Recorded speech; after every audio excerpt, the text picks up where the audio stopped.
ఇంకో మాట చెబుతాను యోగ వాసిష్ఠంది. పూర్వజన్మ కర్మ అంటాం కదా, ప్రస్తుత కర్మ అంటాం కదా, ఈ రెండూ కూడా పొట్టేళ్లలా దెబ్బలాడుకుంటాయిట. ఏది నెగ్గుతుందో చెబుతున్నాడు చాలా స్పష్టంగా. పరమ ఆత్మవిశ్వాసంతో మీరు ఇంటికి ఎడుదురు కానీ అనుమానం వెళ్ళ. ద్వౌ హుడా వివయుధ్యేతే, ద్వౌ హుడా వివయుధ్యేతే పురుషార్థౌ సమాసమౌ, ద్వౌ హుడా వివయుధ్యేతే పురుషార్థౌ సమాసమౌ.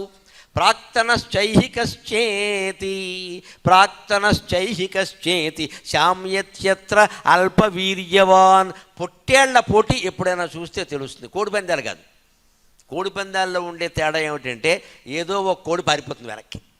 పొట్టేళ్ల పోటీ, గొర్రె పొట్టేళ్ళు కనుక పోటీ పడితే అవి ఎలా ఉంటాయంటే ఏదో ఒకటి తల పగిలి చచ్చిపోయే వరకు వెళ్ళదండి అక్కడి నుంచి. పొట్టేళ్ళు పందాం, పొట్టేళ్ళు పందాలు తల పగలాల్సిందే, అంతవరకు పోదండి. ఇలా ఠక్కి ఠక్కి ఠక్కి ఠక్కి గుద్దుకుంటూనే ఉంటాయండి, అంత పౌరుషం వాటికి.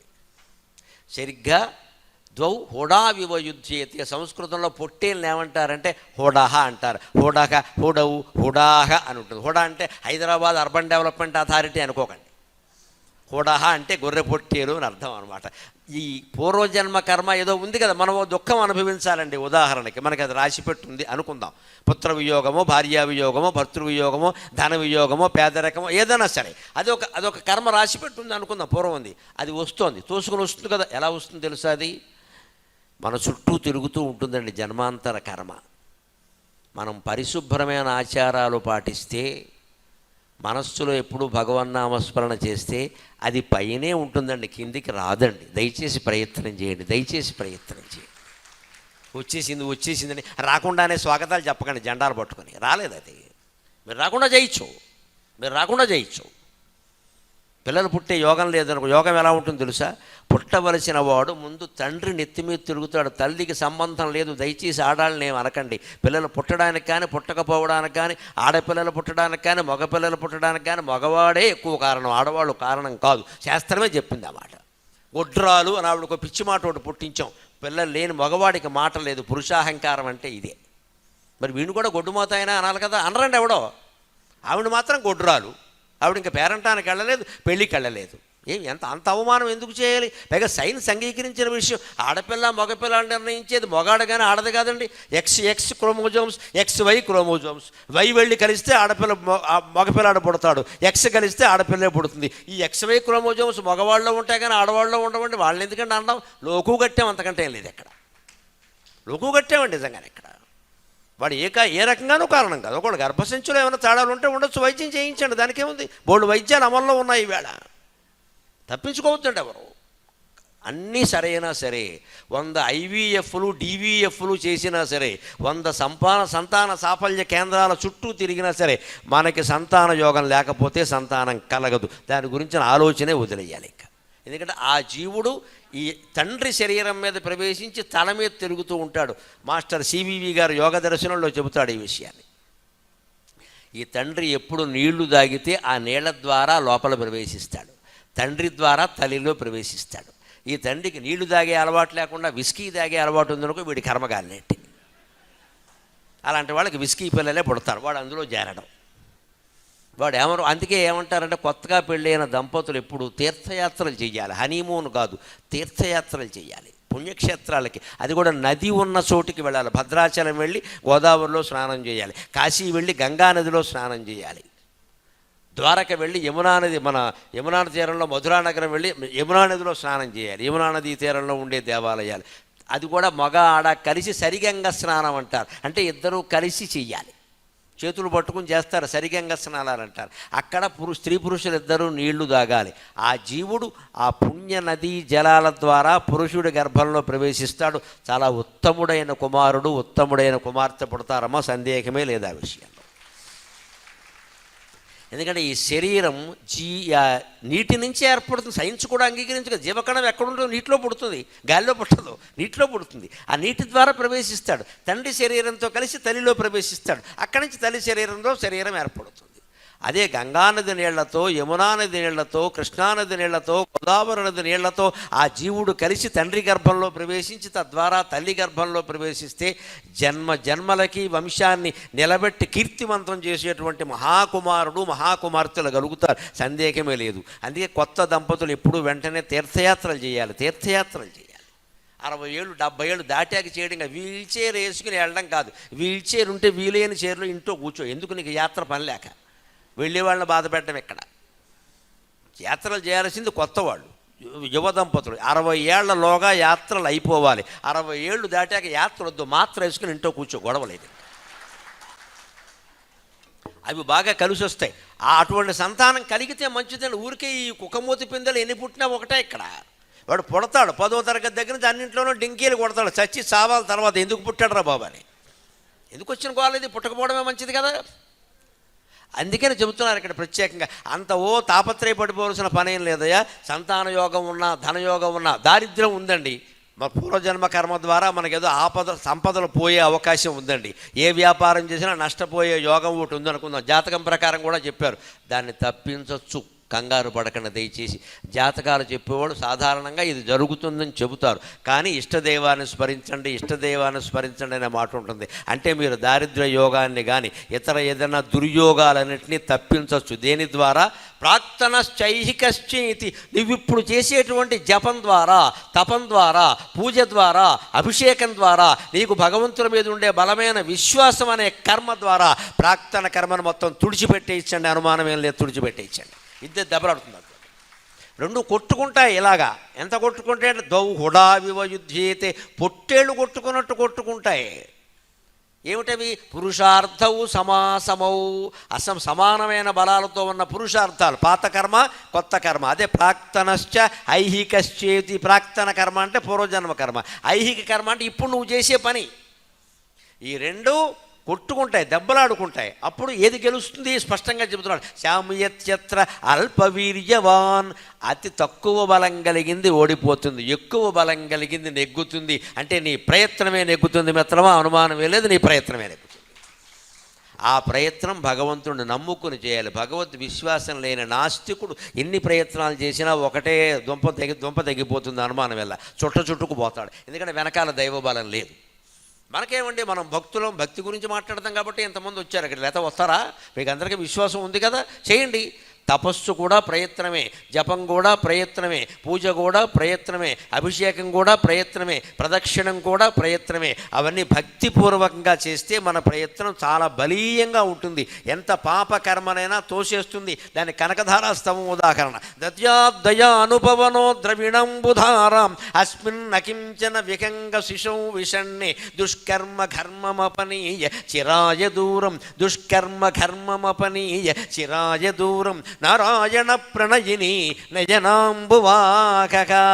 కనకధారాస్తవంలో 8వ శ్లోకం ఇది. ఆయన కనకవర్షం కురిపించవమ్మా అని పేద వృద్ధురాలైన స్త్రీ కోసం లక్ష్మీదేవిని ప్రార్థిస్తూ ఏమంటున్నారంటే, అమ్మా నాకు ఇన్ని ఉసిరికాయలు ఇచ్చింది ఈవిడ, పేదరాలు, కట్టుకుందుకు చీర కూడా లేదు, ఆ చీరకి చినుగులు ఉన్నాయి, ఆ చినుగులు కనపడతాయేమో అని తలుపు చాటు నుంచి బయటికి రావడానికి సిగ్గుపడుతోందమ్మా ఆవిడకి ఇవ్వకపోతే ఎవరికి ఇస్తావు సంపదలు? భర్త కూడా బీదవాడ, ఆయన భిక్షాటన కోసం వెళ్ళాడు. ఇంతకంటే పేద సంసారం ఎక్కడైనా ఉంటుందా? లక్ష్మీదేవి నన్ను అనుగ్రహించదలుచుకుంటే ఈ పేద కుటుంబానికి డబ్బిమ్మని శంకరాచార్య అడిగాడమ్మా. ఆయన కోసం ఆయన అడగలేదండి కనకధారాస్తవం.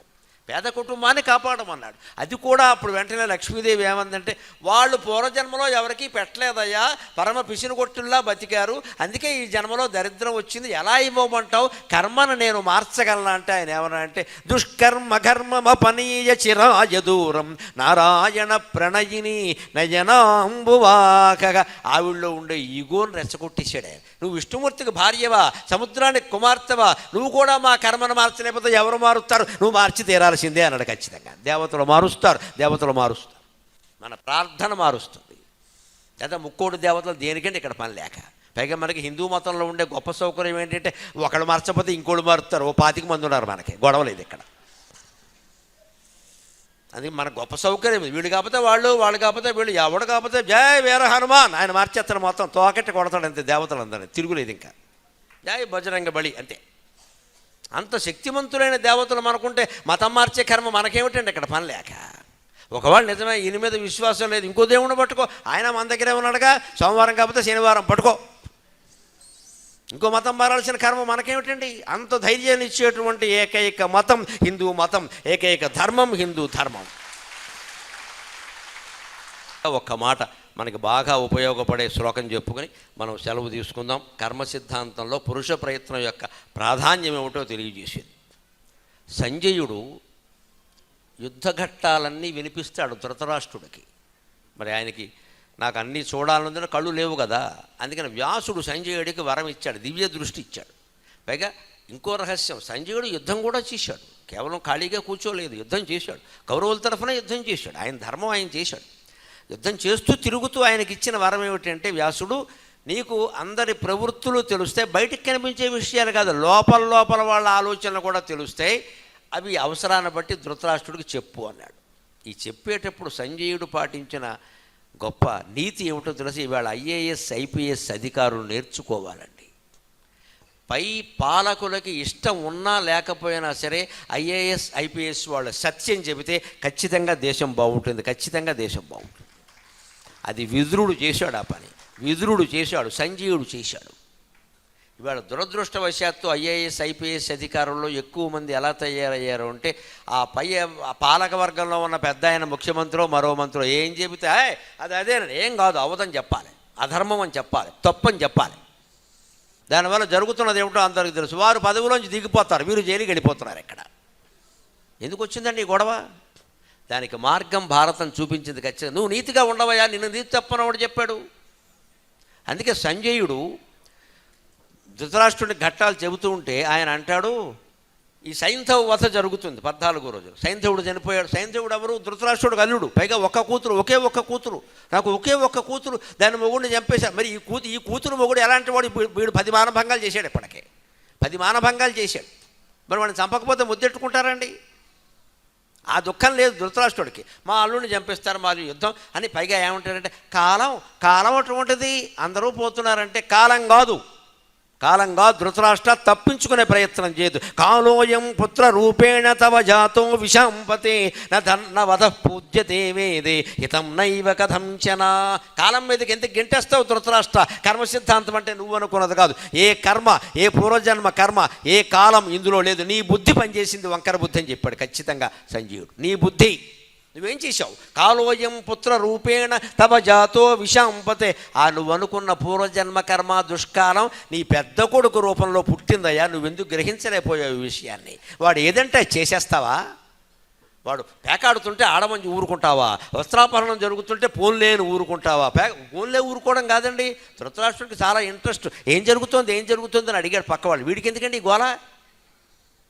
పేకాడుతుంటే ఎవరు ఓడిపోయారు, ఎవరు గెలిచారు, ధర్మరాజు గెలిచి, ఇవన్నీ అడుగుతున్నాడు. ఎందుకంటే ఇంట్రెస్ట్ మానిపించచ్చుగా. తన సభలో జోదం జరుగుతూ ఉంటే, వస్త్రాపహరణం జరుగుతుంటే, కళ్ళ ముందు ఘోరం జరుగుతుంటే ఆ పని పాలకుడు ఒక పాలకుడా?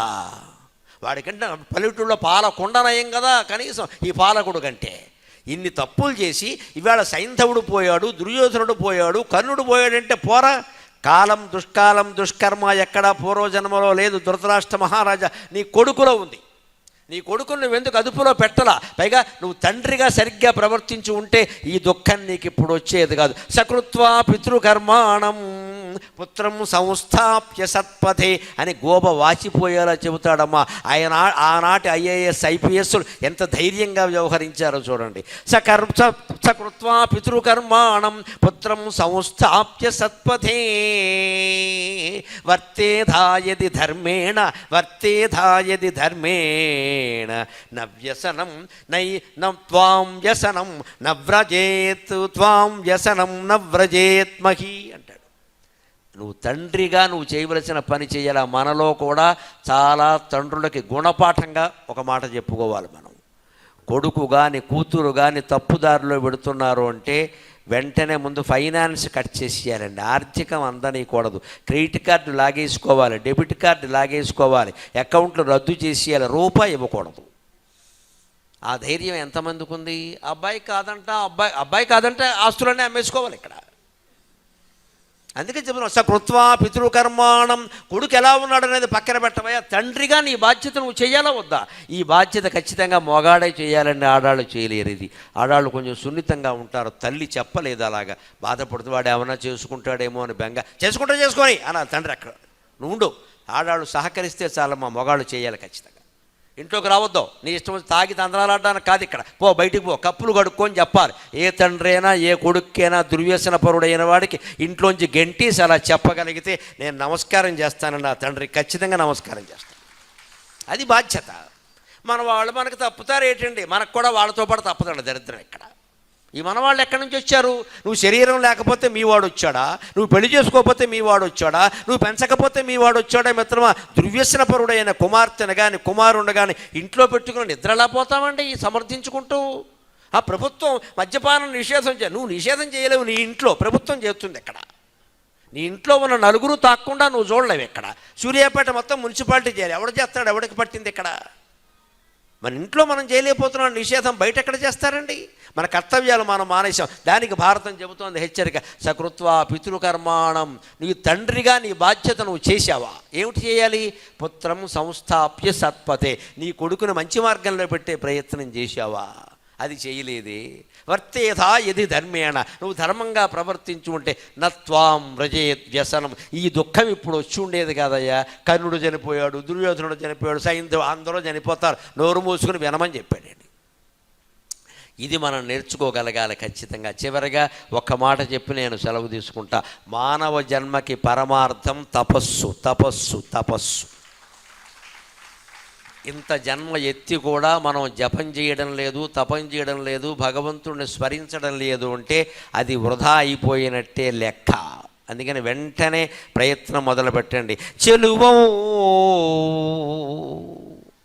జన్మ ఎత్తి కూడా తపస్సు చేయకుండా వృధా చేస్తే అది ఎటువంటిదో చెబుతున్నాడు భర్తృగారి సుభాషితాల్లో. ఆ శ్లోకం చెప్పుకుని మనం సెలవు తీసుకుందాం. చెలువం రత్నఘటంబునందతడు సుశ్రీఖండ ఖండంబులన్ తెలపింజాకము వండును ఆరుగల గర్ధిన్ సప్తపర్ణావృతుల్ నిలిపెన్. ఆరుగల గర్ధిన్ సప్తపర్ణావృతుల్ నిలిపెన్. జిల్లెడు దూదికై పుడమి దున్నెన్, జిల్లెడు దూదికై పుడమి దున్నెన్. ఇమ్ముల కర్మక్షితి పుట్టి ఎవ్వడు తపంబుంజేయడు అప్రాజ్ఞుడై.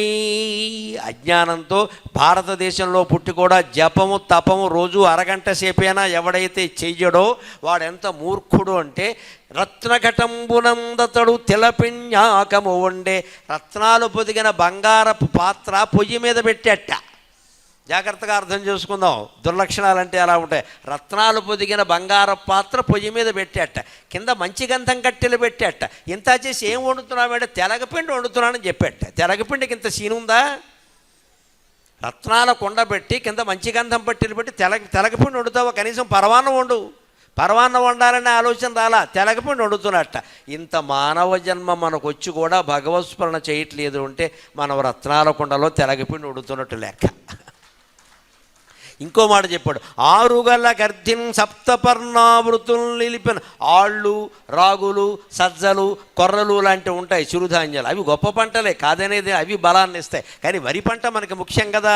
వరి పంటకు ఆళ్ల చేను ఉందిట, దానికి కంచె కట్టాట. దేంతో? శుభ్రంగా ఉన్న కర్పూరపు అరటి పళ్ళ చేను నరికేసి ఆ అరటి బోదలు పట్టుకొచ్చి దీనికి కంచె కింద పెట్టేట. ఆ అరటి పళ్ళు ముఖ్యమా, ఆళ్ళు ముఖ్యమా? ఏం చేస్తున్నావు నువ్వు? ఆళ్ల చేనుకి అరటి బోదలు పెట్టి కంచె కింద కడతావా? ఇంకోటి కూడా ఉంటాడట, మూర్ఖుడు అంటే అలా ఉంటాడు. జిల్లెడు దూదికై పుడమి దున్నెన్. పైడి నాగళ్లతో బంగారపు నాగళ్ళు పెట్టి భూమిని దున్నట్ట. ఎందుకు దున్నుతున్నావంటే జిల్లేడు చెట్లు పండిద్దామని. జిల్లేడు చెట్లు పండిస్తావు పని లేక, మామిడి చెట్టు కూడా లేకుండాను. బంగారపు నాగలి మనకి మానవ జన్మ, దాంతో జిల్లేడు చెట్లు పండించకూడదు.